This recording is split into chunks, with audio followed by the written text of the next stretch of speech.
de rester veiller si tard, Gérard. Donc, tu vas nous parler bien sûr du Covid et de l'apport de l'imagerie dans le Covid. Je voudrais aussi remercier notre ami Belhoussine qui va animer la discussion et les questions. C'est lui qui va te poser les questions qui auraient été posées par les participants. Gérard Durand, il est pneumologue, mais aussi il s'intéresse beaucoup à la radiologie. Il est sur Bizet et c'est un ami qui vient à chaque fois nous voir au Maroc pour nos congrès et nos ateliers avec un grand plaisir. Et ce soir, le plaisir n'est vraiment pas dissimulé et je te remercie vivement. Je passe la parole à Dr Belhoussine pour qu'il se présente et après à toi, Monem. Donc, tu peux dire à moi, Belhoussine, avant. Donc, j'ai présenté Gérard Durand, je ne sais pas si tu as entendu. Oui, Ouais, il arrive de Bizet et il est pneumologue, mais aussi il intervient toujours dans le centre, dans le cercle de radiologie. Oui, le docteur Durand est très connu chez nous. Hein. C'est un radiopneumologue. On a eu l'occasion donc de se voir et d'assister à ces présentations intéressantes. Et on le remercie beaucoup donc de rester à cette heure-là et de participer avec nous avec cette e-learning. Et je pense que tout le monde est là. Il y a un problème de son pour certains, donc c'est après ce que je suis en train de lire sur les remarques. Il faut que l'autre essaie de recevoir tout le monde pour le caméra déjà. La caméra, les trois nous sommes visibles. Maintenant, il y a un problème de son apparemment. Mais c'est pas grave. Vous m'entendez là? Très bien. Ouais, je t'entends, oui. Très bien.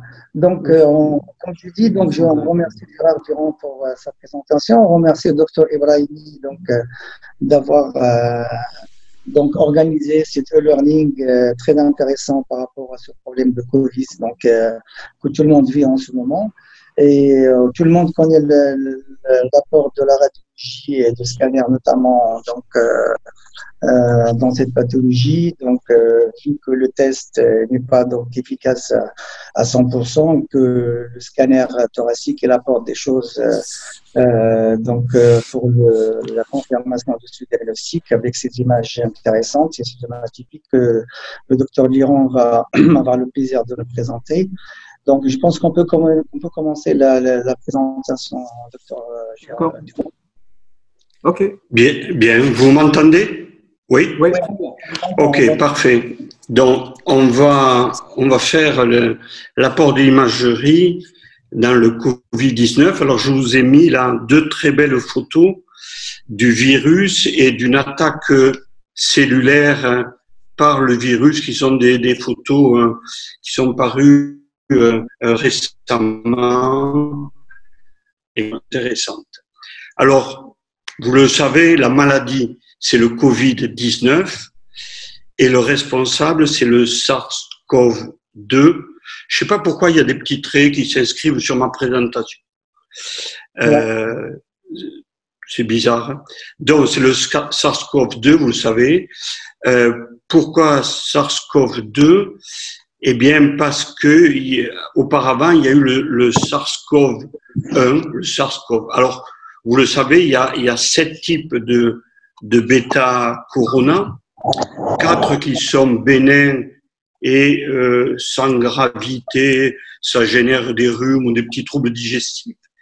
Et puis en 2003, dont est apparue la première infection sévère due au SARS-CoV, et c'est le SRAS 2003 avec une mortalité qui était assez lourde puisque c'était aux alentours de 10% de mortalité.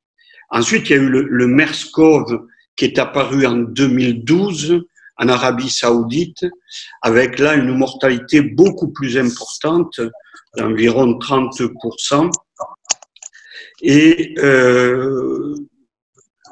la civette était dans le SRAS, la civette était responsable de la transmission, le départ, le réservoir étant la chauve-souris, pardon. Dans le MERS-CoV, c'est le dromadaire qui a été l'hôte intermédiaire.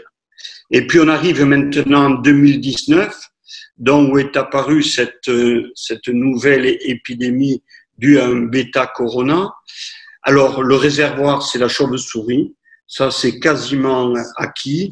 Ce qui n'est pas acquis, c'est l'hôte intermédiaire. Le pangolin tient la route, mais ça n'est pas absolument certain. Et la mortalité est quand même beaucoup moins importante que les deux maladies précédentes, puisque probablement elle sera sur les cas déclarés entre 2 et 3% et sur tous les cas aux alentours de 0,6%. Alors, vous connaissez la sémiologie mieux que moi, mais voilà ce qui a été, c'est très récent, la mise à jour est du 7 mai. Dans la population générale, les symptômes, en dehors des signes respiratoires, hein, vous le voyez, il y a l'asthénie inexpliquée, vous avez le syndrome viral, hein, les myalgies, les céphalées, et puis l'anosmie et la gueusie, ou l'hyposmie, la dysgueusie, sont des signes très caractéristiques de cette maladie.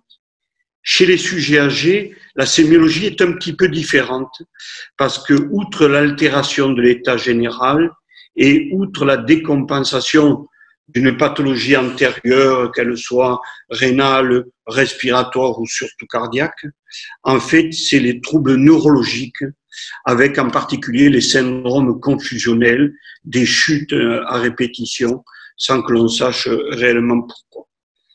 Chez l'enfant, c'est les mêmes symptômes avec des signes généraux marqués, la diarrhée, et puis, bien évidemment, la révélation par des troubles du rythme cardiaque récents et les atteintes myocardiques aiguës, c'est les myocardites, et puis la pathologie, la maladie thromboembolique, dont vous connaissez la fréquence, hein, c'est environ 23% des patients. Alors les formes cliniques, donc, elles sont respiratoires majoritaires et c'est pour ça qu'elles nous intéressent. Il y a les formes ORL, digestives, il y a des formes dermatologiques, on a eu quelques exemples. Les formes ophtalmologiques, la conjonctivite se voit, les formes cardiologiques et les formes neurologiques. Juste un petit mot, j'aime bien ce schéma sur les formes cardiaques, où on voit bien que le Covid-19, le virus, eh bien, agit directement sur le myocarde ou par le biais d'une hypoxie, c'est l'atteinte respiratoire. Il peut également agir par le fait de la réponse immunitaire importante, c'est donc le rash cytokinite, avec en particulier les interleukines 6, qui vont agir soit par l'hyperréactivité sympathique, soit directement sur la fibre myocardique, soit les atteintes hépatiques. Et là interviennent les thérapies antivirales qui peuvent donc jouer un rôle. Et on voit bien que le cœur est manifestement très exposé de diverses façons à cette infection Covid-19. Voilà des formes cutanées qu'on a pu voir, un petit peu comme des engelures. C'est pas très fréquent, mais on a vu ces cas. Alors, sur le plan respiratoire, vous le savez, les patients ont avant toute chose une toux sèche importante, dans 60% des cas, quasiment. La dyspnée, elle est fluctuante entre 30 et 50% des cas, et on peut avoir des expectorations, mais c'est un petit peu moins fréquent. Ce qui est très important, c'est que les pneumopathies sans signe de gravité représentent la majeure partie des patients, 81%. Les formes plus sévères, avec une atteinte radiologique d'environ 50%, et s'il existe une hypoxémie modérée, eh bien, ça n'est que de 14%. Les formes très graves, 5%, les formes mortelles, 2,3%. Mais ceci étant, nous avons, et ça c'est très important, des formes asymptomatiques, donc des formes respiratoires de patients qui ne se plaignent absolument d'aucune symptomatologie. Et ça, je trouve ça très intéressant. Et c'est ce que l'on va voir tout de suite. En particulier, vous avez reconnu tout de suite le Diamond Princess, qui a été un véritable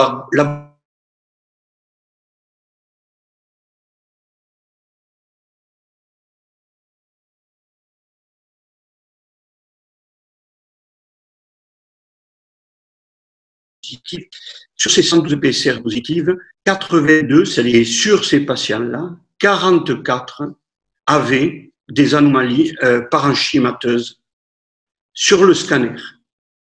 Alors, si j'enlève, je ne sais pas si je le mets en petit, on voit les lésions en verre dépolies, plus ou moins étendues, et qui étaient chez ces patients totalement asymptomatiques, sans vraiment aucune sémiologie, tant sur le plan général que sur le plan respiratoire. Ces gens-là avaient en imagerie essentiellement du verre dépoli, tandis que ceux qui étaient symptomatiques avaient du verre dépoli, mais également des condensations parenchymateuses, on le verra tout à l'heure. Donc, on peut avoir une pneumopathie bilatérale sans aucun symptôme. Ça, c'est la première des choses. Alors, voilà une autre patiente qui a été donc admise au CHU à Montpellier pour suspicion de colique néphrétique droite. Elle, dans ce cas, elle est fatiguée, elle a un peu de fébricule et aucun signe respiratoire. Et le scanner qui a été réalisé, lorsque les coupes remontent sur le thorax, on observe des lésions. Alors, je ne sais pas pourquoi il y a des traces qui apparaissent sur les présentations. C'est curieux. Eh bien, ce qui s'est passé, vous avez vu tout de suite les lésions en verre dépoli, bibasales, d'aspect nodulaire. La RT-PCR s'est avérée positive. Donc, c'est une autre notion. Ce sont des patients chez qui le scanner, qui n'est pas fait pour examiner le thorax, qui est fait essentiellement soit au niveau pour examiner l'abdomen, soit pour examiner la région cervicale. On descend les coupes et sur les coupes, on observe que ces patients-là, ils ont des lésions compatibles avec le Covid-19. Alors, plusieurs papiers sont sortis pour ce problème-là. Il faut remarquer que les lésions en verre dépoli chez ces patients-là représentent 96% des lésions, 96% des patients ont du verre dépoli. Dans 40% des cas, on a condensation parenchymateuse et du crazy paving dans 23% des patients. Plus rarement, on a observé des bronchectasies et un piégeage aérique. Donc, ce sont des lésions qui ne sont pas parlantes et qui sont en verre dépoli. Les lésions avec des condensations parenchymateuses, on le verra, surviennent sur des formes plus importantes. Donc, quelle est la place de l'imagerie? Et puis, nous, qu'est-ce qu'on a à notre disposition? On a le cliché standard, on a l'échographie, on a le scanner. Alors, la radio standard, classiquement, elle n'a aucune indication dans le bilan du Covid-19. Elle est utile uniquement pour chercher des diagnostics alternatifs, pneumothorax ou œdème pulmonaire, et chez les patients en réanimation. Pour nous, pneumologues, c'est un petit peu différent, parce que vous pouvez avoir un patient qui a une symptomatologie respiratoire et il aura un cliché, bien sûr, du thorax. Alors, on va essayer de faire comme ça. Voilà. Alors, bien évidemment, pourquoi la radio n'a pas d'intérêt? Parce que les lésions, parmi les lésions essentielles du Covid-19, on a des lésions en verre dépoli. Et les lésions en verre dépoli sont très mal visibles sur un cliché standard. Tout le monde le sait, vous voyez. on a une radio qui est quasiment normale et pourtant le scanner montre bien une lésion en verre dépoli. Donc la radio n'a pas une place importante. Est-ce que l'échographie peut être utile?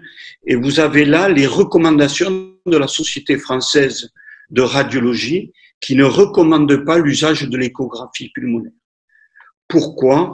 Un des éléments essentiels, c'est qu'elle impose un contact prolongé avec le patient et dont le risque de contamination pour l'opérateur est important.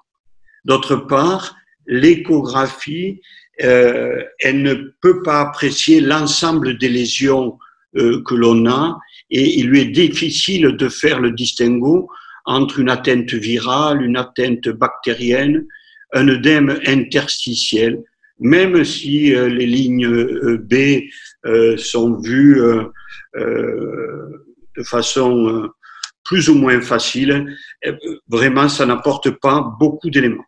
On a vu cependant des médecins qui ont utilisé l'échographie pour surveiller des foyers sous-pleuraux.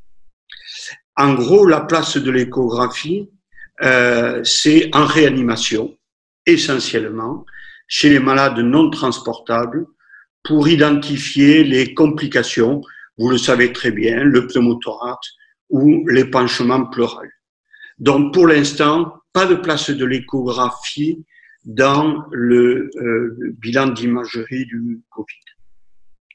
Alors finalement, qu'est-ce qu'on a? Il reste le scanner et on s'est aperçu, on sait très bien que le scanner est l'élément essentiel, en particulier si on le compare à la RT-PCR. Voilà, sur 1014 patients, 59% avaient une RT-PCR positive. Alors, c'est une publication qui date de 2 mois. Actuellement, les gens qui font les RT-PCR disent que leur sensibilité est meilleure.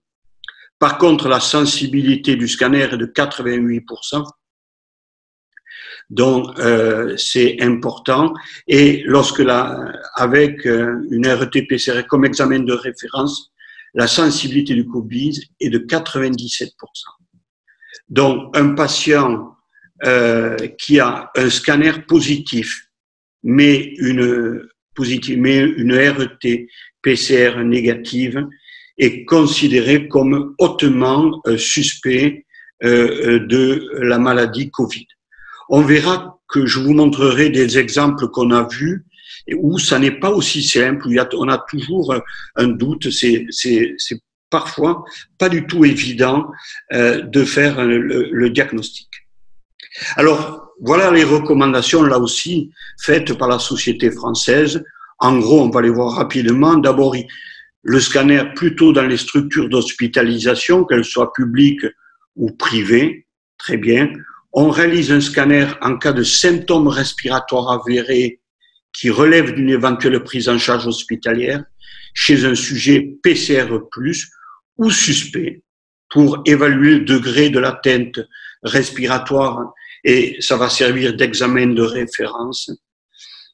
On réalise un scanner en cas de symptômes qui vont justifier une prise en charge hospitalière dans une unité de Covid ou non Covid en attendant les résultats de la RT-PCR, bien sûr. Bien évidemment, on fait le scanner en cas d'aggravation des symptômes, ça c'est évident, et le compte-rendu standardisé, OK, et surtout, on ne réalise pas de scanner à des fins de dépistage. En gros, un sujet qui a une symptomatologie évocatrice, mais la symptomatologie évocatrice, elle est large. Ce sont des symptômes de type viraux, qui vont de l'altération de l'état général au syndrome d'arthralgie, myalgie, aux troubles digestifs. En attendant la PCR, s'il y a des signes respiratoires, on peut réaliser un scanner. Alors finalement, le scanner et l'examen, c'est le gold standard de l'imagerie dans le Covid. D'abord, il va servir d'élément de triage. On va voir Covid certain, Covid possible, où on ne sait pas très bien, et puis on va dire non, ça n'est pas un Covid, c'est autre chose.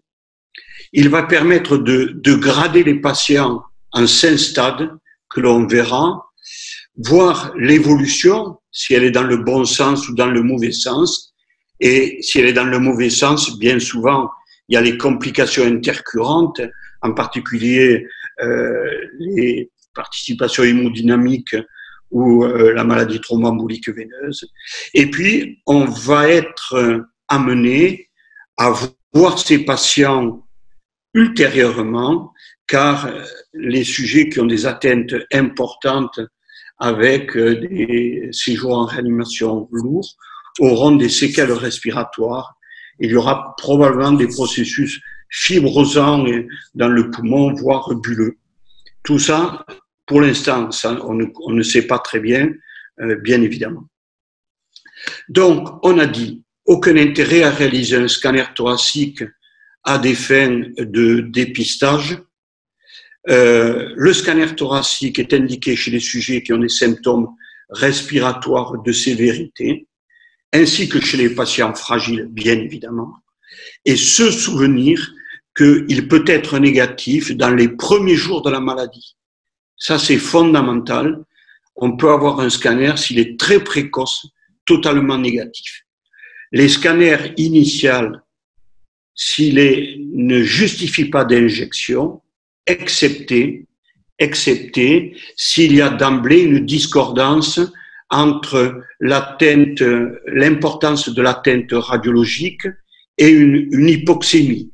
Si le sujet a une hypoxémie sévère, bien évidemment, vous savez comme moi qu'il faut rechercher l'embolie pulmonaire et dont le sujet va être injecté. Mais sinon, si le premier scanner n'est pas injecté. Et l'injection, elle est justifiée lorsqu'il y a des complications, pneumothorax, ventilation, la maladie thromboembolique essentiellement. Il s'agit d'un patient qui avait un pneumothorax sur une hépatisation parenchymateuse sévère. Alors, quels sont les critères? C'est une étude donc prospective, assez récente. Sensibilité du scanner, 97%. Donc, nous voyons que c'est un élément essentiel dans le diagnostic, bien évidemment. Par contre, c'est une atteinte virale et les images observées n'ont pas de spécificité. La spécificité est de 56% et dont la pertinence du scanner est environ 72%. Ça, c'est fondamental. Ce qui est important, c'est les images que l'on va voir. Les images que l'on va voir, elles sont essentiellement des images en verre dépoli, 100% des patients avec une RT-PCR qui confirme le diagnostic. Donc, tous les patients ont des lésions en verre dépoli. 93% ont une atteinte multilobaire et plutôt postérieure. Donc, souvenez-vous, et vous avez vu 91% ont une atteinte bilatérale. Donc, du verre dépoli bilatéral qui prédomine plutôt en arrière et dans tous les lombes, c'est très évocateur de Covid-19. D'autres signes sont retrouvés. Alors, les publications sont multiples sur la sémiologie. Hein. Je vous ai mis quelques références. On retrouve toujours le verre dépoli. On retrouve à un moindre degré des condensations parenchymateuses. Condensations parenchymateuses qui peuvent être isolées, mais qui, en général, sont associées au verre dépoli. Et ça, c'est quelque chose d'important que l'on voit. Toujours pareil, l'atteinte bilatérale, l'atteinte périphérique sous-pleurale, l'atteinte plutôt postérieure et l'atteinte multilobaire, plutôt postérieure et multilobaire. Donc, ça touche les deux poumons, tous les lobes et la périphérie sont les éléments à retenir. Le verre dépoli avant toute chose, mais également des condensations parenchymateuses qui bien souvent se retrouvent dans ce verre dépoli. Alors, il y a d'autres signes. Il y a un élargissement vasculaire sur les vaisseaux périphériques dans les zones où il y a le verre dépoli. Et c'est pas très bien compris pour l'instant. On ne sait pas pourquoi il y a ce signe. Il y a d'autres signes aussi. Il y a le premier dont je veux parler, c'est le crazy paving. Le crazy paving, c'est relativement fréquent, en particulier dans les formes un petit peu évoluées. Vous le savez, c'est du verre dépoli avec un épaississement des septa interlobulaires et vous avez un épaississement intralobulaire, des réticulations intralobulaires. C'est le crazy paving. Ça se rencontre également. Dans les zones de condensation, on a du bronchogramme aérique, ce qui est tout à fait classique. On décrit parfois quelques bronchectasies, mais les images vues sont plutôt peut-être des fausses bronchectasies dans une zone de condensation parenchymateuse. On retrouve le signe du halo. Vous vous souvenez, c'est la zone dense centrale avec le verre dépoli en périphérie. On peut retrouver du halo. On peut retrouver l'atoll, qui est l'inverse, avec une densification en périphérie et le centre est plutôt clair. Enfin, et ceci est important, on trouve des bandes sous-pleurales. Vous allez voir les exemples tout à l'heure. Ça, histologiquement, ça pourrait cadrer avec des zones de pneumonie organisées au sein des lésions, des zones touchées par le virus. Fait important, en première intention, des nodules, un épanchement pleural, des anomégalies ou des kystes ne sont pas des signes évocateurs de Covid. Je dis bien en première intention, parce que vous vous doutez bien que lorsque, par exemple, il y a une atteinte cardiaque, une myocardite, l'hypertension veineuse et l'œdème pulmonaire vont faire apparaître un épanchement pleural et des adénomégalies. Fait important, les derniers signes en bas vraiment permettent d'éliminer une infection à Covid. Ce sont les nodules bronchogènes que vous connaissez, ce sont les petits nodules en périphérie, nodules flous, et lorsqu'ils sont branchés, lorsqu'ils font les images en mimosa ou tree bud, on peut éliminer une infection à Covid-19. Idem pour les impactions mucoïdes, pour les atteintes, les bourrages dans les bronchioles, tout ça on peut éliminer. Les cavitations, les calcifications et les grosses masses ne sont pas des lésions de Covid. Alors voilà les images. Les images classiques, c'est celle-ci, le verre dépoli, qui est sous-pleural et qui peut être de deux types. Soit il est lobulaire, presque arrondi, parce qu'il a la forme d'un lobule, soit il est très étendu dans la zone sous-pleurale. Ce signe est très, très évocateur pour certains auteurs. Parfois, vous avez au sein du verre dépoli une zone plus dense qui est de la condensation parenchymateuse. Je vous ai dit que ces condensations survenaient volontiers dans les zones en verre dépoli. Ça, également, c'est très, très évocateur. Le crazy paving, vous le connaissez.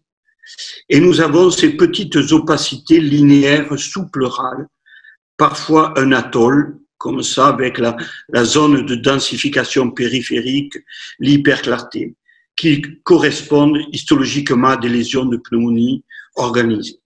Voilà, dans les zones en verre dépoli, on peut avoir des élargissements vasculaires de plus de 3 mm qui seraient assez évocateurs de cette maladie. Pourquoi? Parce qu'ils ne se rencontrent pas dans les autres pneumopathies virales. Ça serait un des éléments qui permettrait de faire le distinguo avec les pneumopathies virales, mais non Covid.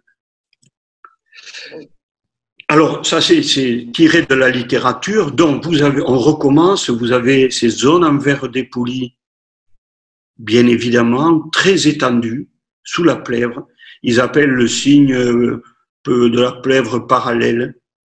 Il y a le crazy paving, bien évidemment, le bronchogramme aérique, bien évidemment, l'élargissement, le signe vasculaire, les élargissements vasculaires. Vous avez là le signe du halo, que tout le monde connaît, et l'inverse, le halo inversé, c'est-à-dire le signe de l'atome. Les signes essentiels, en gros, il faut retenir, les signes essentiels, c'est le verre dépoli, surtout dans sa disposition, et ça c'est fondamental, hein, sous-pleural étendu, multilobaire, bilatéral, et plutôt postérieur, comme dans cette image. Voilà, ça c'est les lésions essentielles. Vous avez ensuite, quand la maladie évolue, vous avez des densifications et du crazy paving, et après, on a ces images qu'il faut noter, qui sont qui est le halo inversé, donc, et témoigne de lésions de pneumonie organisée. Et l'impression que j'ai, c'est que nous allons être amenés à voir dans les mois à venir, c'est des patients avec des lésions comme ça, des patients qui n'auront pas forcément beaucoup de symptômes, qui arriveront chez le pneumologue parce qu'on aura dit que l'épidémie se sera un petit peu tassée ou aura régressé, et il faut bien connaître ces images.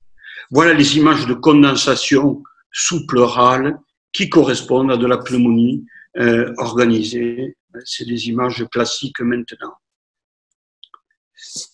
Alors, en fonction de la sévérité, bien évidemment, en fonction de la sévérité initiale, on peut avoir du verre dépoli seul. Ce sont les formes asymptomatiques et habituellement de sévérité modérée.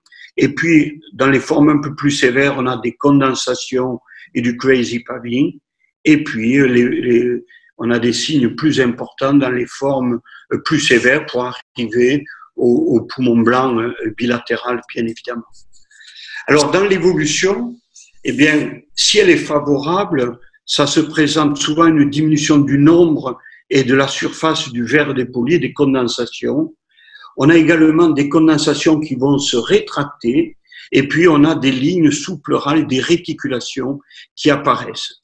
Dans l'évolution qui est malheureusement défavorable, eh bien toutes les lésions vont se majorer, s'étendre dans divers territoires pour arriver, dans les cas les plus dramatiques, à un poumon blanc bilatéral.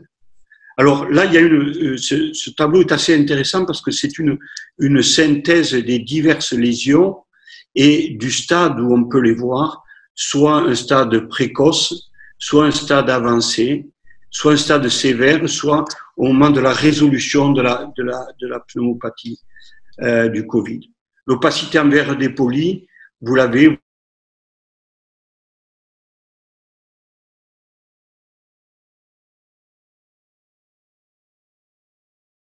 La consolidation sans verre dépoli, eh bien, la consolidation sans verre dépoli, c'est déjà dans les stades sévères que l'on a ça.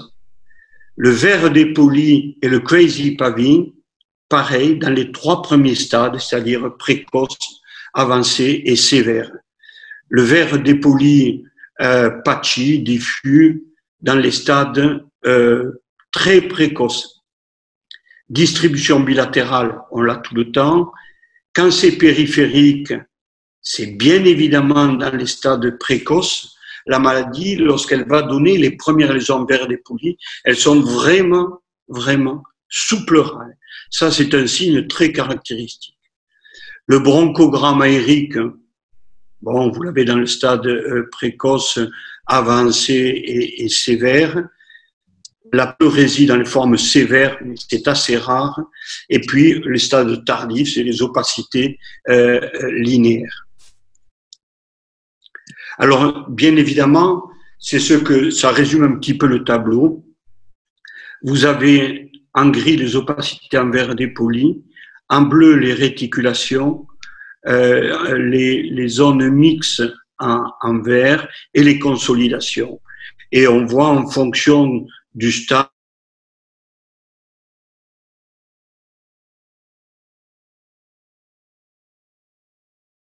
avec le temps. Alors, ce qui est important lorsque vous avez un patient, c'est de grader les lésions. Ça sert finalement à suivre à partir du premier scanner, de voir si le patient est passé d'un stade minime à un stade modéré où les lésions sont d'emblée sévères, etc. Donc, vous avez des lésions minimes, moins de 10%. Vous voyez, c'est des toutes petites lésions. Puis, vous avez, ça c'est un de mes amis qui est médecin généraliste, voilà, qui avait une forme modérée. C'est entre 10 et 25%. Alors, on le fait un petit peu à l'œil. Hein, alors, il y a plein de papiers qui sont sortis sur l'intelligence artificielle qui permet de faire, qui affine un petit peu le diagnostic de l'imagerie du Covid. Et donc, lorsqu'elle sera faite en routine, elle sera très, très utile. Les formes importantes, c'est 50%. Et puis, on a des formes sévères, bien sûr, entre 50 et 75, et puis des formes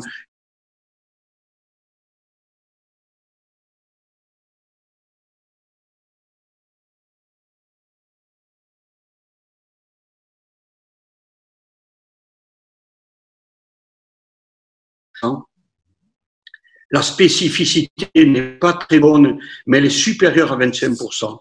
Elle est aux alentours de 40%. Et on voit bien que la valeur prédictive positive est importante, à 65-70%, et la valeur prédictive négative est également importante. C'est-à-dire un patient qui n'a pas d'atteinte respiratoire, eh bien, a priori, n'a pas d'infection au Covid.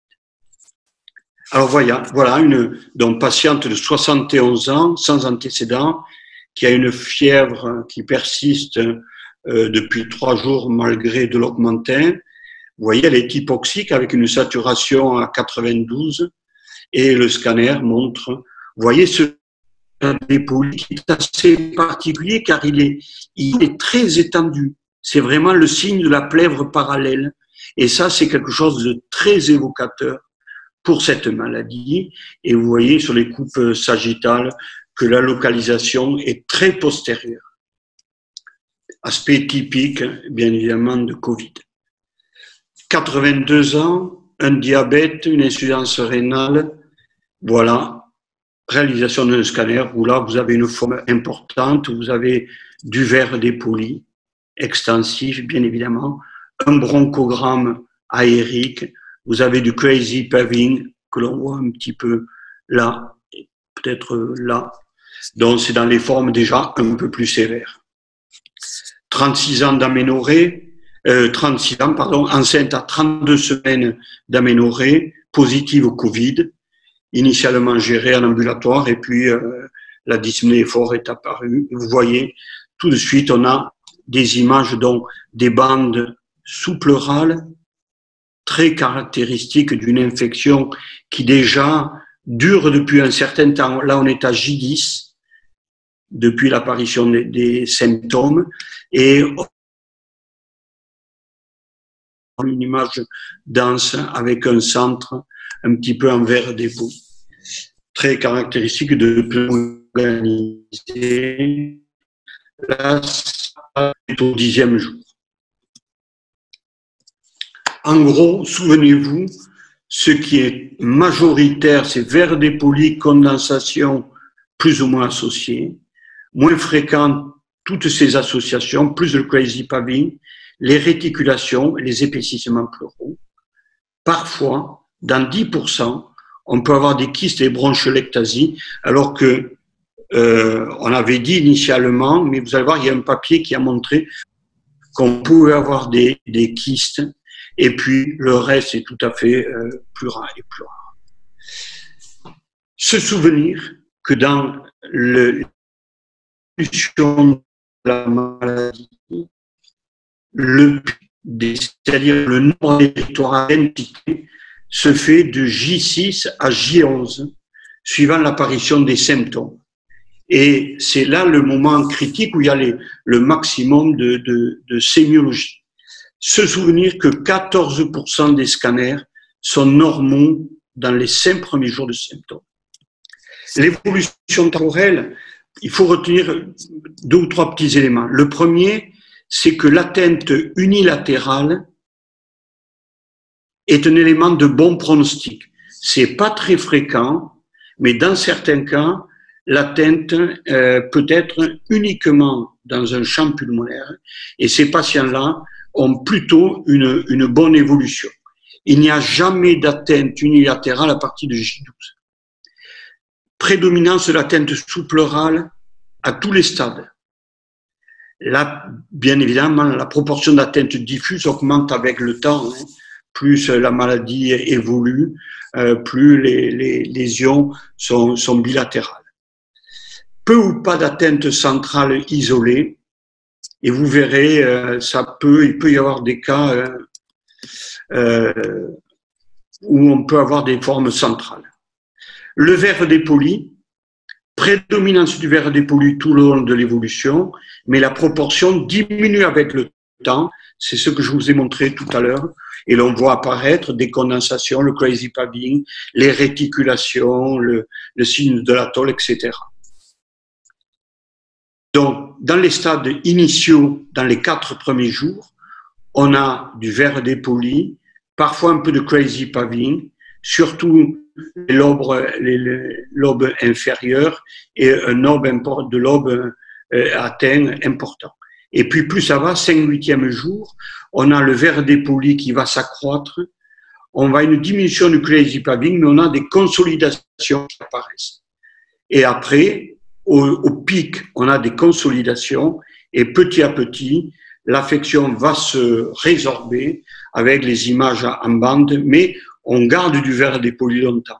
Alors ce papier, j'avais trouvé ça pas mal, mais enfin, c'est l'évolution des lésions, en fait, la diminution avec le temps du verre dépoli condensation, la dilatation vasculaire, les lignes sous-pleurales, l'épaississement pleural et la rétraction pleurale. Et puis, la condensation, elle passe par une pointe, un pic, et puis elle diminue.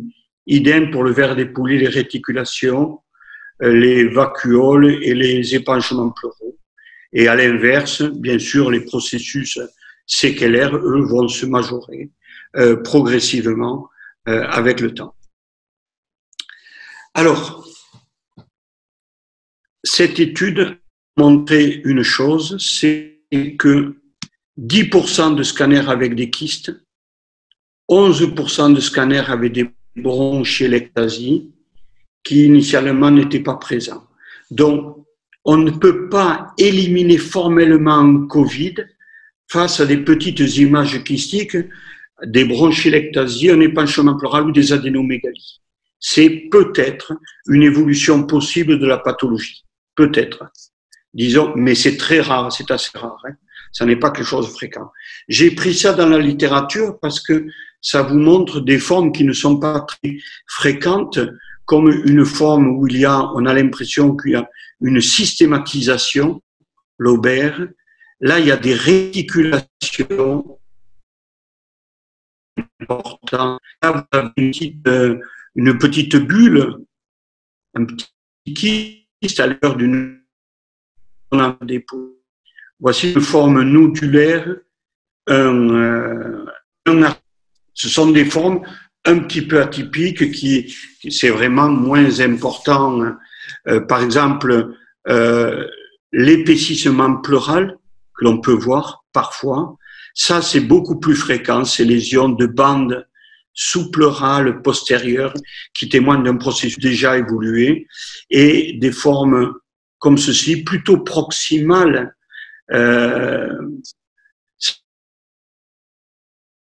relativement rares.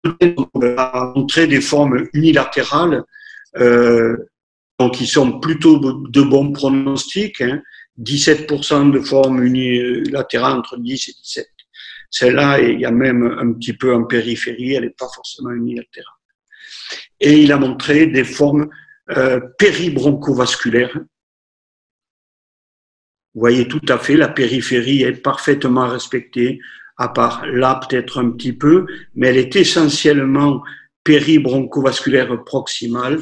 Il aurait fallu savoir le statut RT-PCR de ces patients-là.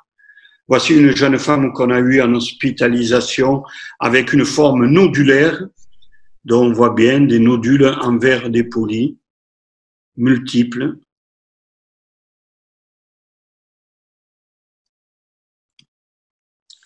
Alors, je voudrais vous montrer ce dossier parce qu'il est très, très intéressant et il me pose un gros problème. Donc, Jérémy, il s'appelle Jérémy, il a 36 ans, il a un asthme, il est tabagique, il fait un traitement moyennement, et puis il présente un peu de fièvre, pas beaucoup, et une dyspnée, avec un bronchospasme. Et alors, en l'interrogeant, il a passé quelques jours avec un copain à lui qui revenait de Vénétie. Et vous savez que la région de Venise, comme la Lombardie, est une région qui a été particulièrement touchée par le Covid. Je vous montre son scanner qui, pour moi, était un scanner de Covid avec du verre dépoli sous-pleural que l'on retrouve là, que l'on retrouve là et que l'on retrouve là. Et ce jeune garçon, PCR, alors on fait le bilan qui ne montre pas grand-chose, un petit syndrome inflammatoire, PCR grippe négatif, 2 PCR de Covid négatifs. Alors réfléchissez un peu, qu'est-ce que vous auriez fait et je vais vous dire ce qu'on a fait. Donc, on l'a, comme c'est moi qui l'ai reçu en garde, donc on a traité le bronchospasme et ça a bien marché. Et puis, quand la deuxième PCR est arrivée négative, on l'a sorti du secteur Covid et le scanner, au bout de 5 jours, était strictement normal. Qu'est-ce qu'on a fait? On l'a revu il n'y a pas longtemps. On a fait une sérologie Covid. Elle est négative. Donc, PCR sérologie négative, on peut considérer qu'il n'a pas eu le Covid, que c'était une pneumopathie virale simple. Il n'y avait pas d'éosinophile. Ça aurait pu être un poumon éosinophilique avec une atteinte sous-pleurale, mais il n'y avait pas d'éosinophilie sérique. On a considéré que c'est une pneumopathie virale simple, mais j'avoue que j'ai été très troublé par ce cas qui, pour moi, ressemblait à un Covid. Voilà. Alors, plusieurs papiers sont sortis qui montrent est-ce qu'on peut faire le distinguo entre un scanner, entre une infection à Covid-19 et une autre pneumopathie virale, voire une pneumopathie grippale. Eh bien, pour le Covid, l'atteinte sous-pleurale est un élément fondamental. On a parfois des lésions de grande taille qui peuvent faire 10 cm, des lésions, toute la région sous-pleurale est atteinte. On a une atteinte plurilobaire. Habituellement, dans le Covid, il n'y a pas de ganglion, qu'il soit hilaire ou médiastinaux. Il n'y a pas de pleurésie. Et puis, on a du verre dépoli, des condensations. Pour l'atteinte virale non Covid, on a une distribution qui est plutôt centrale. On a un épaississement pariétal bronchique, alors qu'on n'a pas l'épaississement de la paroi des bronches. Dans les lobes inférieurs et non pas dans l'ensemble des lobes, uniquement dans les pneumopathies virales, c'est habituellement dans les lobes inférieurs. Là aussi, on a du verre dépoli des condensations et on n'a pas l'élargissement vasculaire. Voilà quelques éléments qui vous permettront, mais c'est pas toujours aisé.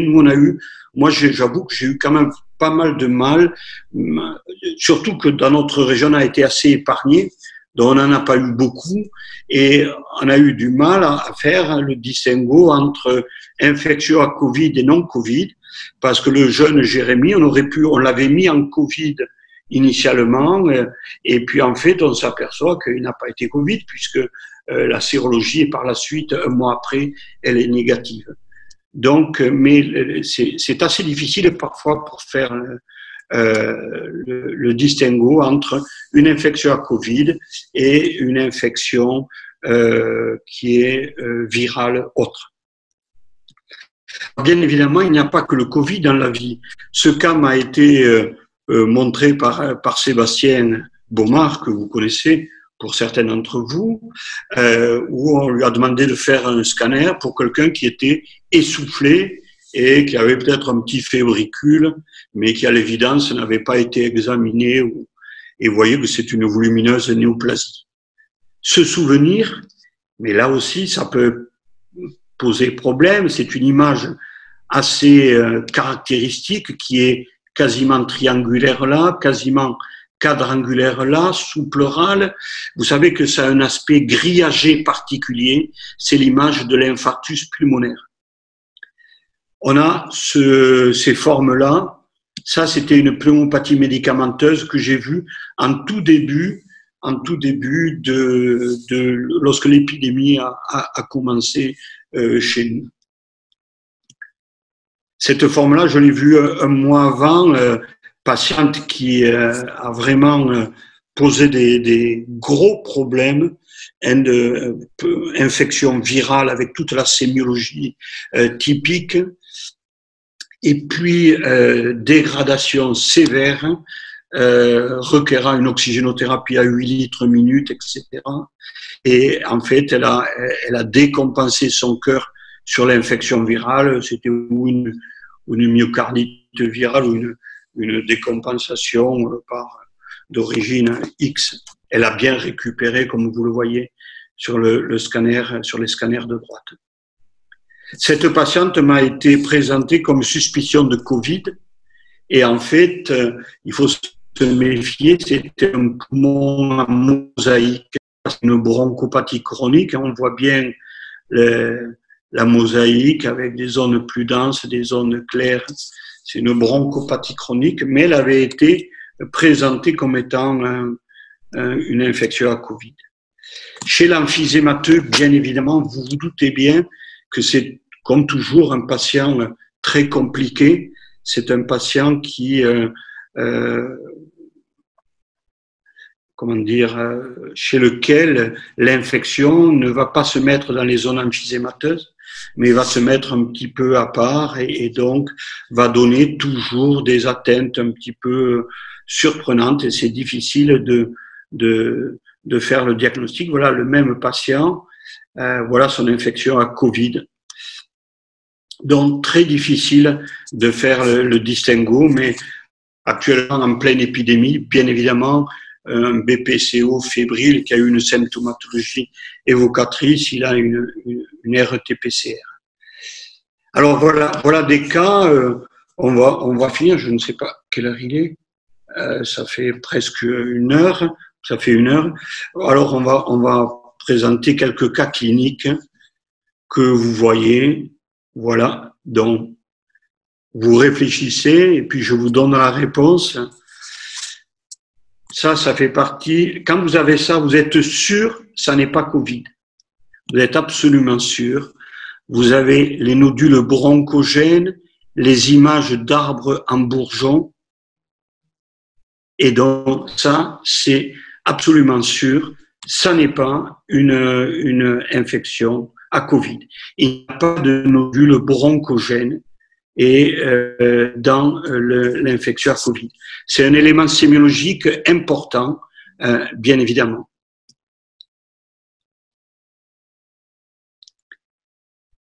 Vous êtes aidé par les flèches.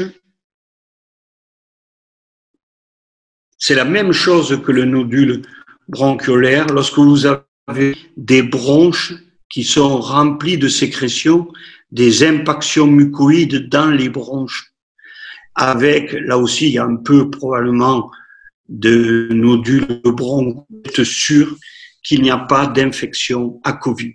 C'est un élément sémiologique négatif important à retenir, bien évidemment. Là, il n'y a pas de problème, plage étendue, périphérique, c'est une forme qui est très étendue, hein, c'est plus de 50%, c'est entre 50 et 75%. Bien évidemment, ça c'est du Covid avec du verre dépoli. Vous voyez, de la condensation déjà qui arrive, le bronchogramme. Alors quand on parle de bronchectasie, c'est souvent des fausses bronchectasies dans la condensation parenchymateuse. Là aussi, vous voyez, dans le contexte, c'est un Covid, mais c'est un Covid tardif. On a un petit peu de verre dépoli, vous en avez un petit peu ici, et puis on a des condensations linéaires sous-pleurales. Ça, c'est une image, et histologiquement, on sait que c'est la pneumonie organisée, mais ça, c'est un Covid, ça n'est pas un Covid initial, c'est quelqu'un qui a déjà une dizaine de jours derrière lui. Lui, c'est une forme mixte, hein, vous avez déjà des lésions avec les réticulations, vous avez le verre dépoli multiples, bien évidemment, les condensations, et c'est positif.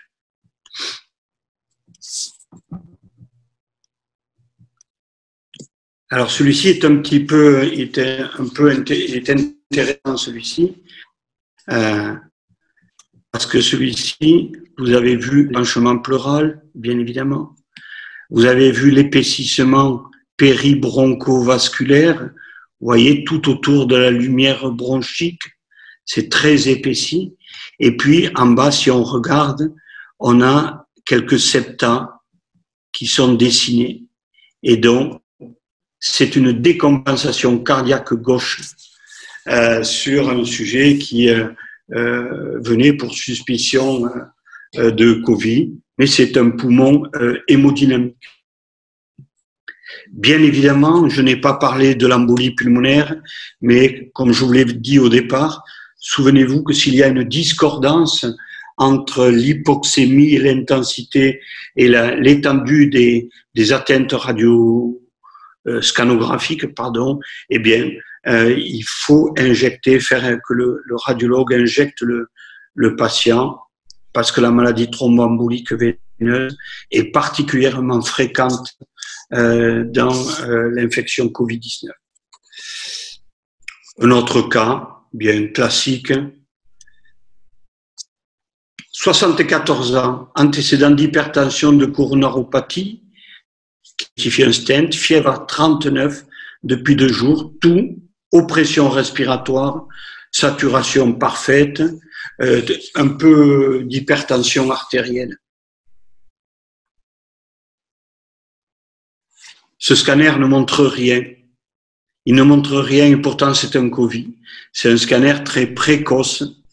Se souvenir qu'il peut être normal dans les 5 premiers jours de la maladie.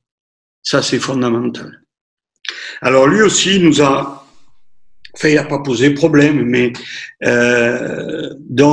a 75 ans, c'est un homme en pleine forme. Et de façon très bizarre, son médecin va le voir pour renouveler le traitement et il lui prend la saturation, 90 de saturation. Il se plaigne de rien, aucune symptomatologie, pas de tout, pas de sibilance, rien du tout. Son asthme est bien équilibré, donc il fait son scanner et voilà le scanner. Donc nous on le prend en hospitalisation et l'après-midi même, toujours pareil, j'étais de garde quand je les ai eus, il fait une désaturation importante, hein. Là lui aussi 8 litres d'oxygène, dont il a été passé après en unité de soins intensifs. Est-ce que vous pensez que c'est un Covid, oui ou non? Regardez, je vous donne la réponse. Une bronchopathie chronique, on voit bien, avec un épaississement de la paroi des bronches, qui est absolument certain, des condensations alvéolaires bibasales, bien évidemment. Il a un peu de verre dépoli et des nodules bronchogènes probablement. C'était une pneumopathie simple qui a été totalement régressive sous une double antibiothérapie. Il a quand même eu 2 PCR qui ont été négatives. Lui, c'est pareil, il est venu, 77 ans, de la maison de retraite, où il y avait une suspicion de Covid, qui n'a pas été confirmée d'ailleurs dans la maison de retraite, et il est venu pour une prostatite. Il est quand même relativement dégradé, avec des troubles neurologiques. Voilà, il est venu pour une prostatite. Et donc, il fait le scanner abdo-pelve et il remonte au thorax. Et en remontant, il tombe là-dessus. Alors, on le prend. Trouble de la déglutition constaté pendant l'hospitalisation. 3 PCR négatives. On a considéré que c'était une pneumopathie de déglutition, des fausses routes, parce qu'il faisait vraiment des fausses routes. Et sous antibiothérapie large spectre, il a bien régressé. Et il doit on va lui faire une sérologie prochainement. Homme de 53 ans adressé aux urgences pour une suspicion de Covid, dyspnée, toux et douleur thoracique. Là, le diagnostic est facile. C'est une image qui est quand même que vous connaissez bien maintenant.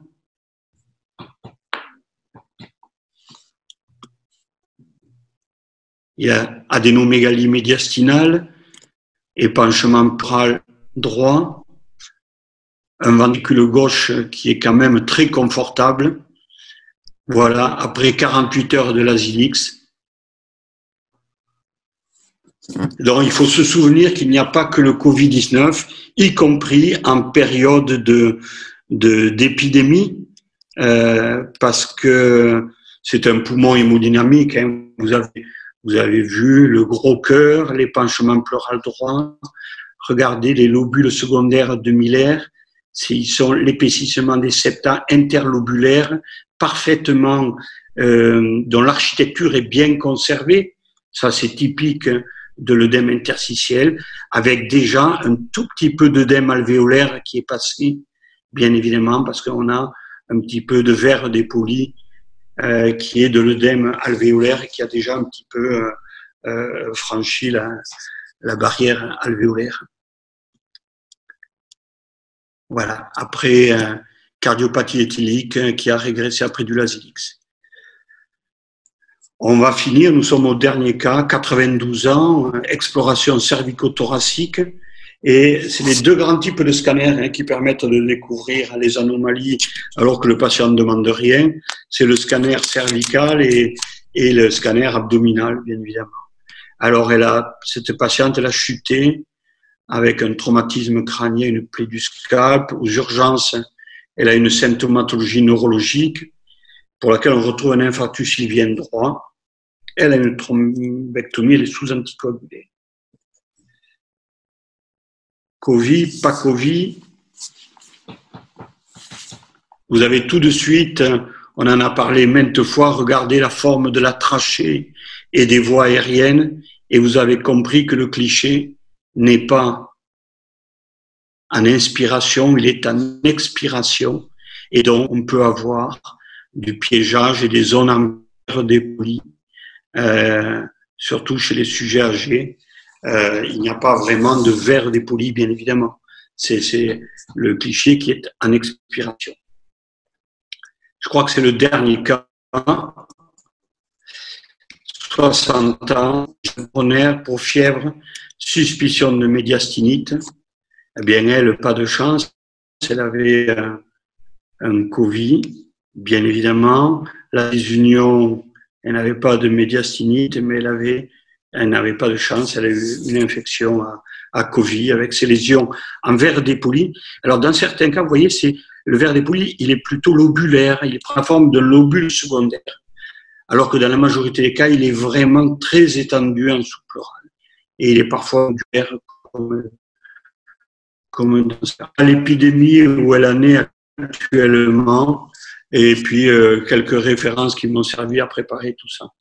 Voilà, je vous remercie. Merci Gérard. Est-ce que…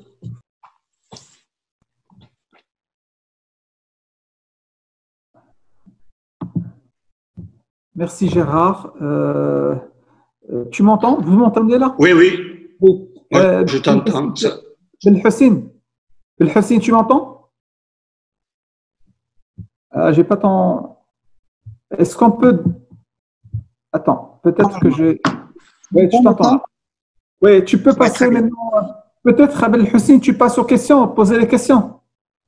Oui, écoutez, il y a plusieurs questions qui ont été donc posées par nos amis. Donc, il y a beaucoup de participants, donc ça dépasse les alentours de 300 personnes.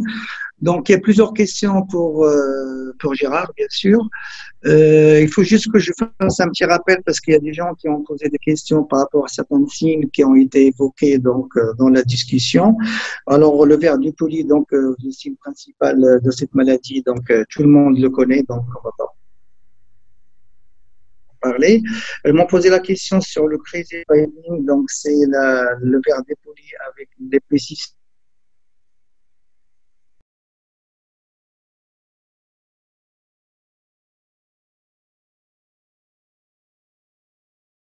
Sensation périphérique.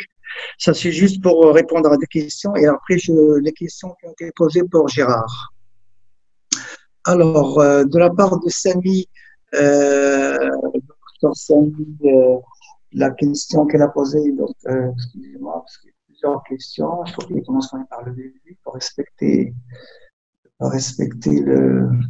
l'ordre de la pose des questions. Alors, excusez-moi. Alors, il a parlé donc 97% de sensibilité. C'est pour quel stade de la maladie? En fait, c'est tous les stades confondus, sauf au stade ultime où, quand il y a une hépatisation du parenchyme, là, ça n'a pas d'aspect spécifique.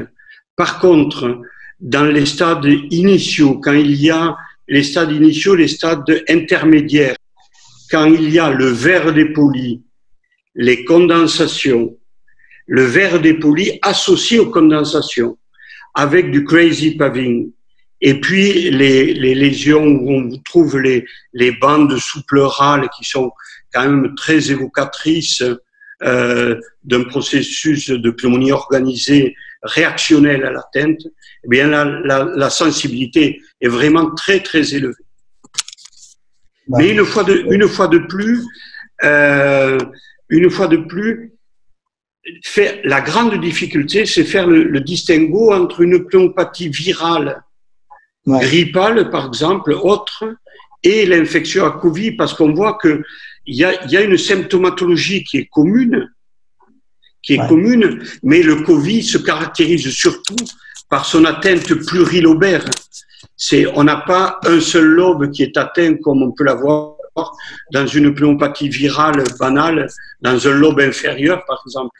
Le Covid, c'est vraiment quelque chose qui est diffus dans tous les lobes, mais parfois l'atteinte, elle est très modérée. Elle n'est pas forcément très étendue. Elle est vraiment modérée. Mais on le retrouve dans beaucoup de lobes. Donc, oui, très bien. Il y a aussi une question sur le scanner low dose. Au bout de combien de temps il faut refaire le scanner? Alors, qu'est-ce que tu en penses de low dose? Alors, dans le scanner, le scanner initial, on peut faire un scanner low dose. Pas de scanner ultra low dose, par contre, mais un scanner low dose peut être fait initialement. Après, il y a des publications. Oui. Après, par contre, c'est un scanner injecté normal à partir du moment où il faut injecter le patient pour une raison ou une autre. De toute façon, comme tu l'as bien expliqué pour l'injection, donc je pense que c'était clair dans les cas donc, où il y a suspicion d'embolie pulmonaire ou des cas un peu graves, les patients de l'ARIA, je pense que l'injection, là, il doit être d'office. Le signe essentiel étant la discordance qu'il peut y avoir entre l'hypoxie que présente le patient et l'étendue des lésions qui n'expliquent pas cette hypoxie. Exactement. Voilà, à ce moment-là, il faut bien évidemment injecter. Et bien sûr, les malades lourds, quand on les reçoit pour le scanner, il ne faut pas hésiter à les injecter. Bien sûr, bien évidemment.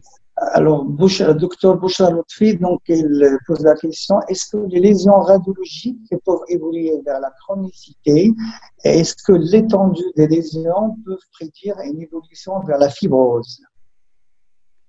C'est une inconnue. Ouais. C'est une inconnue. Nous, dans notre expérience, on n'a pas de recul là-dessus parce que c'est très récent. Il est sûr que les patients qui ont eu beaucoup de lésions très évoluées et importantes auront des séquelles, comme on peut les voir dans les SDRA. Les SDRA ont des lésions à la fois fibrosantes et des lésions bulleuses. Mais pour l'instant, on ne peut pas en dire plus. Les papiers, j'ai pas vu de papiers qui sortent sur les séquelles de. On n'a pas assez de recul encore. Voilà, on manque de recul. Mais ces patients-là, on va les voir après. On les reverra dans quelques temps parce que dans les formes, ils vont revenir avec des symptômes. Je pense qu'ils ne seront pas indemnes. Ils ne récupéreront pas un poumon parfait. Il y a docteur Moustapha Najid qui pose la question sur le stade modéré pose problème thérapeutique. Quelle est la conduite à tenir? Refaire le scanner, point d'interrogation, bilan biologique, point d'interrogation. Attends, je n'ai pas entendu le début de la question, pardon. Le stade modéré pose problème thérapeutique. Oui. Alors, quelle est la conduite à tenir? Est-ce qu'il faut refaire le scanner, bilan biologique? J'imagine que oui. Ben, les formes modérées, effectivement, c'est le problème, on ne les traite pas forcément. On ne les traite pas forcément. Donc, c'est les gens qu'il faut surveiller. C'est par la biologie, regarder les marqueurs de gravité, la ferritine, les dédimères, la lymphopénie, tout ce qu'on peut avoir. Et bien évidemment, refaire un scanner au bout d'un certain temps. Là, rien n'est arrêté dans l'évolution, mais si le patient va bien, on peut attendre avant de refaire le scanner. Alors, il y a plusieurs questions sur le scanner normal au début. Au bout de combien de temps il faut le refaire? Ben, le scanner, il peut être normal pendant 5 jours environ, au tout début. Oui. Donc, en général, classiquement c'est 3 jours, mais ça peut monter à 5 jours. Donc, si on a une sémiologie, qui est présente, il ne faut pas hésiter à le refaire, bien évidemment. Surtout que l'évolution, elle est assez rapide des lésions. L'évolution est très rapide. On va apparaître des traits qui viennent, qui partent. Oui. Ça, ces formes intermédiaires, voilà, il faut. Si l'évolution est favorable, il n'y a pas le feu pour refaire le scanner. Celui que je vous ai montré de mon ami, qui est, pour l'instant, on n'a pas refait de scanner. Il a bien évolué, ça met du temps et l'évolution est plutôt favorable. Il aura un scanner dans quelques temps. Ouais. Alors, notre question de Fatima Tinisti, est-ce que des lésions très évocatrices au scanner chez un patient asymptomatique et PCR négatif suffisent pour soulever le diagnostic de Covid? C'est l'éternel problème. Ouais. Parce qu'on a vu que chez celui que je vous ai montré, le petit Jérémy, l'asthmatique, on avait des lésions qui, pour moi, étaient assez évocatrices avec 4 ou 5 lobes, il avait 4 lobes touchés, enfin c'était sous pleural, ça ressemblait vraiment à ça. Et on a eu la PCR. Alors nous, on refait les PCR, qui sont négatives, et puis s'il y en a 3 négatives, et si l'évolution est favorable, eh bien, on considère que ça n'est pas ça. Mais tous ces gens-là, on les reprend là actuellement et on leur fait des sérologies. On leur fait une sérologie pour voir, voilà, pour voir si on s'est trompé ou non. J'ai deux questions. C'était, je crois, le même. Vous avez répondu, c'est la même chose. Est-ce qu'on a le droit de démarrer un traitement de Covid-19 sur les données de scanner? Je pense que c'est la même chose. Si les lésions sont suffisamment importantes, oui. Et si l'image est typique, il n'y a aucun problème. On peut débuter. Oui, parce qu'on a pas mal de PCR négatifs, donc c'est pas un élément. Voilà, c'est ça. On a pas mal de PCR qui sont revenus négatifs et ça a posé un problème difficile parce que ces gens-là, le problème, il faut les sortir. On les sort du secteur Covid. Et donc, on va les mettre avec d'autres patients. Ils sont susceptibles d'être avec d'autres patients et d'être en contact avec avec le personnel infirmier qui bien évidemment n'a pas les protections qu'on a dans le secteur Covid. Donc, c'est toujours une décision que j'ai trouvée toujours difficile. Mais si quelqu'un s'améliore et à 2 ou 3 PCR négatives, on peut considérer que il faut passer à autre chose. Il ne faut pas le considérer comme. Non, une question de Dr Dari, c'est faut-il réaliser un TDM chez le personnel de santé? Non, pas de scanner à titre de dépistage chez nous. Non, il n'y a pas de scanner. Personnel de santé, hein. Oui, je comprends. Oui, j'ai bien compris. Il n'y a pas de. S'il y a quelque chose à faire, c'est une sérologie et une PCR s'ils ont des symptômes. La RT-PCR, c'est pour le stade initial, bien évidemment, et la sérologie, tout en sachant que la sérologie, dans les formes peu sévères, elle se positive au bout d'un mois, 30 jours. Elle ne se positive pas immédiatement. Quelqu'un qui a fait une forme légère, qui a fait un rhume ou un épisode de fièvre, et puis ce qui est très troublant dans toute cette histoire, c'est les pneumopathies sans symptômes, chez les gens asymptomatiques, qui n'ont même pas des signes généraux. Ça, c'est excessivement troublant. C'est excessivement troublant parce que dans l'étude sur le Diamond Princess, c'était sur les patients Covid.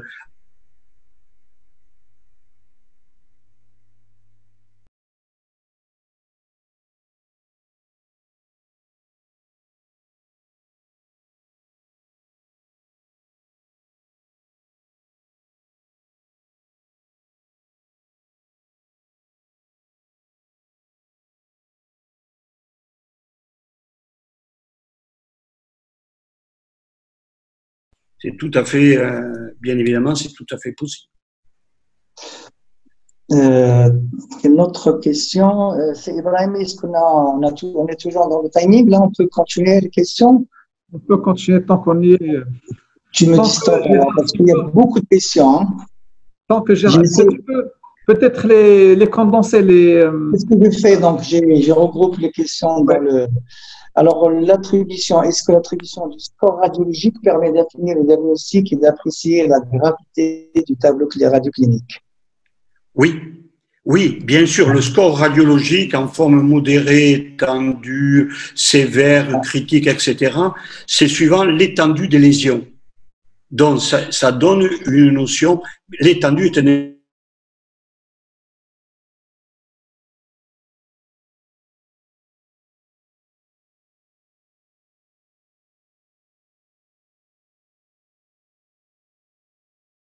on est à J4, il est en forme étendue. Et puis, si on refait le scanner, s'il ne va pas bien, on refait le scanner et on voit, est-ce qu'on est toujours en étendue ou est-ce qu'on est déjà passé en sévère? On voit un petit peu l'évolution. Donc, c'est important de grader et cette gradation elle est faite sur l'étendue des lésions. Donc, c'est un élément, bien évidemment, fondamental. Ouais.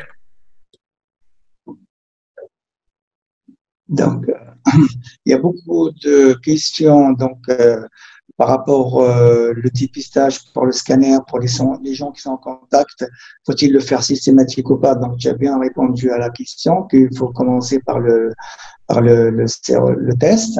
La sérologie, oui. La sérologie. Il y a beaucoup de questions sur le timing de la réalisation du scanner. Je pense que c'était clair dans l'exposé, dans tes réponses. Le scanner, il doit être dans le 5. Le scanner, il doit être initial lorsque on a une PCR positive avec des signes respiratoires. Parce que dès qu'il y a des signes respiratoires, l'essoufflement, on va considérer qu'il faut faire un scanner, bien évidemment. Deuxièmement, s'il y a un fort doute, la RT-PCR étant faite, on n'a pas encore les résultats. Un fort doute avec des signes respiratoires importants, bien sûr, il faut le faire, le scanner. Troisièmement, si on a une symptomatologie respiratoire, mais rien n'évoque un Covid, eh bien, on fait le bilan classique dans lequel le scanner a une bonne place. Et enfin, dernier élément, c'est chez les gens qui ont l'atteinte du Covid et vont s'aggraver pour une raison X ou Y. Et à ce moment-là, il vaut mieux faire un scanner parce que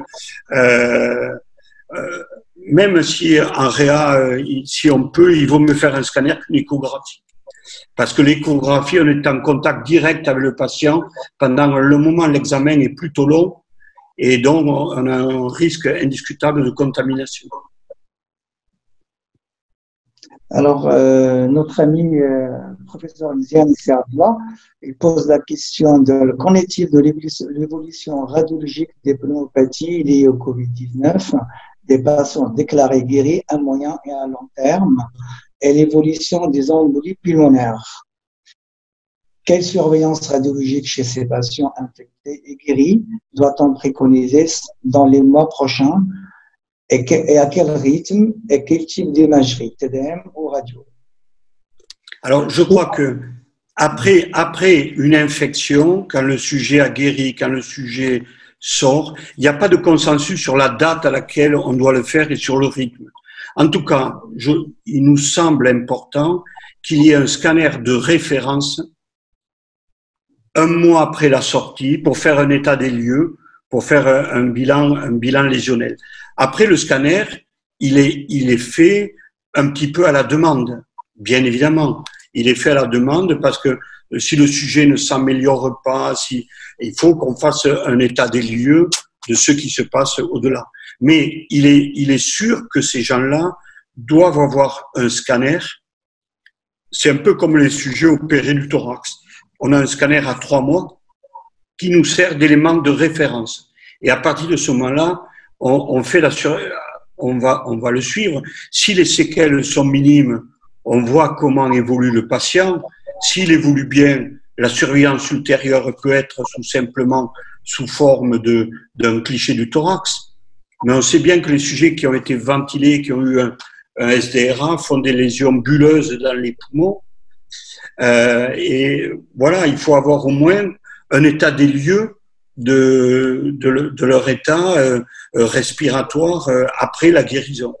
Mais il n'y a pas pour l'instant, moi j'ai pas vu écrit de consensus, voilà, il faut les suivre à tel moment. On a le même problème, je pense, avec le bilan fonctionnel. Ces gens-là, il va falloir leur faire des bilans fonctionnels après la maladie pour voir l'étendue des séquelles, s'il y en a. Est-ce qu'il y aura des bronchiolites? Est-ce qu'il y aura des lésions de fibrose dans le poumon? Pour l'instant, c'est la grande crainte, mais rien n'est établi encore avec certitude. Mais c'est sûr qu'en tout cas, il y aura nécessité d'un scanner de référence à 1 mois ou à 2 mois, mais plus vite on l'aura, plus vite on fait un état des lieux, bien évidemment. Ouais. Alors, une dernière question. C'est le docteur, il parle en fait, quand est-ce qu'on peut avoir besoin de l'IRM? Est-ce que parfois on fait appel à l'IRM? Voilà, c'est le docteur Ben Aïssa Baded. Pas d'IRM. Non, dans cette maladie, il n'y a pas d'IRM. Pas d'IRM. Pas d'IRM et pas d'écho aussi. Hein. Là, tu l'as bien dit au départ. Donc, je pense que l'échographie, donc, oui, l'échographie n'a pas. Qui ont peu circulé dans le web et que je crois que c'est donc des gens qui ont essayé de faire ça par échographie. Mais je pense que tu étais clair dans tes premières diapositives que c'est pas un examen qui. Ce sont les recommandations de la Société française de radio qui dit ne faites pas d'échographie parce qu'il y a un risque de contamination. On est en contact direct avec le patient et puis le moment, enfin, on le pratique tous l'échographie, on voit quand on cherche, on regarde, etc. Et puis on n'est pas. Il faut quand même reconnaître on peut pas. Alors distinguer une pneumopathie virale d'une hépatisation bactérienne, ou c'est un peu difficile. Hein, ouais, tout à fait. Ouais. Docteur Tafrani te pose la question, le verre d'étouline n'est pas toujours en faveur de Covid-19, c'est une question. Bien sûr, bien évidemment, bien sûr. Le patient, il peut être fébrile, avoir une pneumocystose. Ouais. Et il aura un verre dépoli. Le verre dépoli du Covid, ce qui a fait vraiment sa spécificité, c'est les lobes plurilobaires, la topographie postérieure et surtout, ça double la plèvre. C'est très étendu. Il y a quelques formes qui sont lobulaires, mais surtout, c'est très étendu le long de la paroi thoracique contre la plèvre. Et ça, c'est assez évocateur. Mais bien évidemment, le sujet peut avoir une hémorragie alvéolaire qui va donner un peu de fièvre, rendre le sujet essoufflé. Et les signes ne sont pas spécifiques. Hein. Les signes, ils sont intéressants si en période épidémique. Mais les images de Covid, et c'est ce que en réfléchissant un peu. Bon, nous, on est en train de dire, probablement chez vous, c'est pareil, que l'épidémie va s'arrêter. Là, le nombre de cas diminue quotidiennement. Nous, on n'en a plus depuis 2 semaines, on n'en a plus. Et que peut-être, dans les mois à venir, on va voir des patients comme ça qui feront, voilà, il y aura un petit cluster qui va apparaître avec une forme pas forcément gravissime, hein, des sujets qui auront peu de symptômes et qui iront chez le pneumologue. Le pneumologue va être amené à en avoir, je pense, dans les mois à venir. Et si on connaît la sémiologie, tout de suite, le verre dépoli, il est quand même très spécial. Ouais. C'est pas comme une hémorragie alvéolaire, tu vois, c'est soit dans un lobe, soit un lobe entier, où c'est un peu diffus. La pneumocystose, c'est un peu dans les sommets. Enfin, mais le verre dépoli n'est pas spécifique du Covid, bien évidemment, bien sûr. Bah, c'est sûr que le verre dépoli, donc, dans l'avenir, ça va rentrer dans les diagnostics à évoquer. Le Covid va être à évoquer devant toute image de bien sûr, bien sûr. Des autres pathologies. Il y a une question pour l'alternative du scanner en cas de grossesse. Qu'est-ce qu'il faut faire écho, IRM? C'est une question par rapport à la. Non, c'est pareil, pareil. Tu fais un scanner low dose, une protection fétale et il n'y a pas de risque pour le fœtus. Donc, comment tu calcules le pourcentage de l'atteinte pulmonaire? Ah, ben le calcul d'atteinte, je peux remettre peut-être le topo, non? Oui, oui. Si quelqu'un si quelqu'un le veut, vous aurez comment dire, vous aurez toutes les diapos, vous avez tout? Je sais pas, on va voir avec. Oui, bien sûr. Voilà, les lésions, c'est ça, c'est moins de 10% les lésions. Vous le voyez à l'écran? Oui. Ok, moins de 10%, c'est minime, modéré 10-25%, important 25-50%, sévère ou étendu 50 à 75%, et puis critique au-delà de 75%. D'accord. Ouais. Une question dans le même sens, est-ce que tu as eu tu as vu des cas où il y avait un poumon détruit à 75% et il y avait une récupération après résolution de l'infection? Non, moi je n'ai pas vu. Je vais te dire, là où je travaille, on a des soins intensifs, mais pas de réa. Donc ces gens-là, plus de 75%, c'est tout pour les réanimateurs. C'est difficile quand même. Hein. Ça demande, là c'est très particulier, c'est vraiment, c'est de la réa et donc on ne sait pas, mais ces gens-là, d'abord il n'y en aura pas énormément qui vont s'en sortir, et puis mais eux auront des séquelles, ça c'est sûr. Est-ce que il y en a un qui pose la question, c'est le docteur Sani, donc faut-il faire un scanner cérébral dans les cas graves? Je pense que ça dépend de… Ça dépend de l'état neurologique du patient. Tout à fait, oui. Bon, alors, il y a une question sur… alors, il y en a qui… Le docteur Benis Sabadad, il dit, est-ce que l'échographie devient nécessaire pour les patients PCR négatifs pour la surveillance par son prix et sa facilité? Ah ouais, alors, je pense que en suivant les recommandations de la SFR, je pense que l'échographie est déconseillée. Ben oui, le contact avec la peau est important. On est en contact avec les patients direct et donc on a un risque de contamination qui est nettement supérieur au scanner. Ouais, comme le réplique le docteur Sonia Samri, c'est la contagion et la contamination. Effectivement, c'est risqué quand même pour le médecin, pour le radiologue et pour toute personne qui fait l'échographie. Globalement, c'est ça. Il y avait une question sur la biologie. En cas de lymphopénie, est-ce qu'il faut faire un scanner?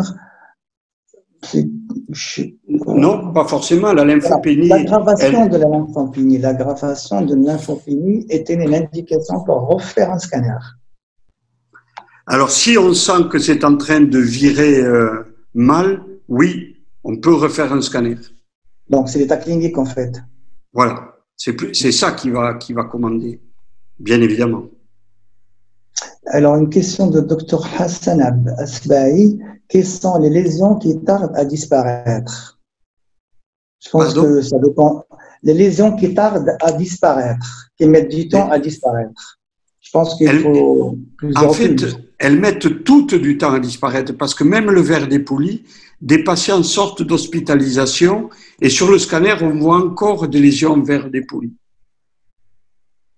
Donc, toutes ces lésions peuvent mettre du temps à disparaître et parfois, après 3 semaines, les sujets ont encore des images scanographiques importantes. Mais ils vont bien cliniquement. Or, c'est la clinique qui, bien sûr, prime. Alors, une question qui a été déjà posée donc, dans plusieurs sites, c'est est-ce classez-vous toujours vos examens selon le CORAD? La classification CORAD, est-ce qu'il faut toujours l'utiliser dans les interprétations? La classification. Laquelle? Attends, parce que là, j'entends pas. Non, excuse-moi. Alors, le CORAD, classez-vous toujours vos examens selon CORAD, la classification. Tu vois, CORAD? Oui, CORAD. Je veux dire, comment tu classes est-ce que tu classes toujours les scanners thoraciques selon la classification? Parce qu'il y avait une classification qui sortait, qui parlait de CORAD, qui donnait plusieurs stades. Est-ce que tu utilises cette classification ou pas? Non. Je pense que c'est la question. Ouais. Non. Non. Nous, on parle de stade débutant, moyen, sévère ou… Oui, tu classes…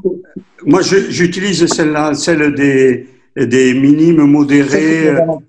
Voilà, celle-là. Ouais. Il y en a qui classent comme ça. Donc voilà, je pense que il y a pas, les questions se répètent pratiquement. Une dernière que je te la pose, c'est la fréquence de l'atteinte pleurale.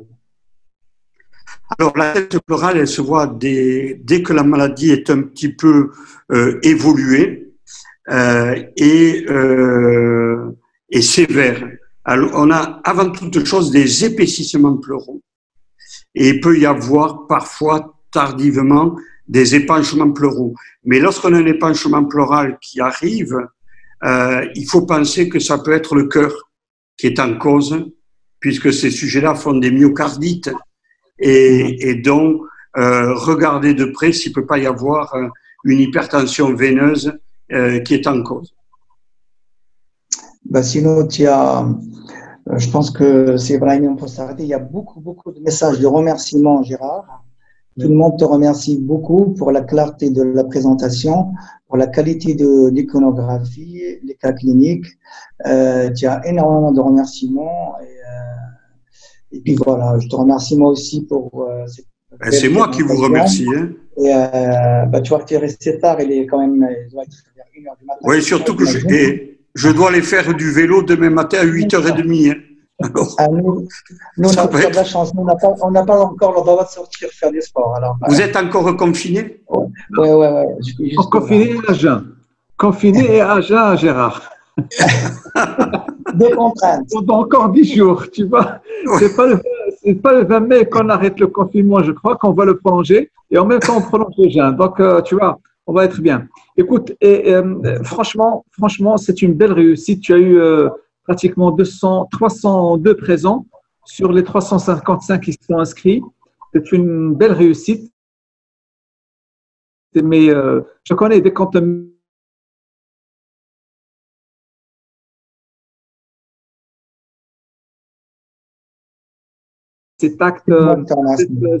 Cette séance. Je vous donne, on se donnera certainement rendez-vous, mais en présentiel, pas tellement en virtuel, en présentiel. Peut-être à Casa pour aller. Oui, exactement. Il faut faire aussi un peu de randonnée. En tout cas, merci. C'était très instructif. Très bien.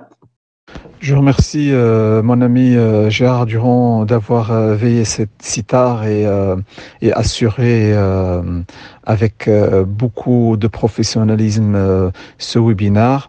Je remercie mon ami Abdel Fattah Belhoussine qui a modéré la session. Je remercie l'assistance d'être resté si tard et d'avoir enregistré quand même une présence de 303 personnes.